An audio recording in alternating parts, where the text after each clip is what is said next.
बड़ी पुरानी गल है कि जंग दे विच मुहर्रम उल हराम दे एहतराम दे विच एक मुशायरा हो रहा है और उस मुशायरे दे विच मुख्तलिफ शोरा हज़रत इमाम हुसैन उसनू और उसकी आल नू आले बैत नू खराज तहसीन पेश कर रहे हैं। हर शायर अपने तखयल अपनी सोच की अक्सी कर रहे।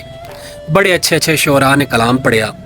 एक शायर आया जिसने अपना एक दोड़ा पढ़िया जिसका पहला मिसरा कुछ इंज तरह का है कि किसी सूरत भी नहीं भुल सकते जिहड़ा करबल होया जान है।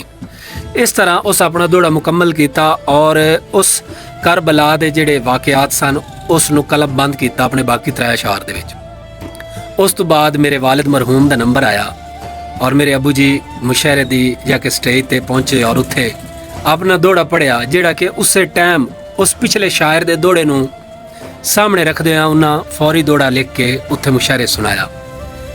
और वो दोड़ा को जिस तरह का आई वो कहते नहीं जान हुसैन दा भोर होया उस चित्ती है इश्क दी बाजी होया असल च उस दा जान असमत कीते जिस शहीद निमाजी हत्था अपने नाल इमाम अली कीते बचड़े पेश च गाजी तस्से बाल को आके खालिक नू कीता पीर शबीर च राजी।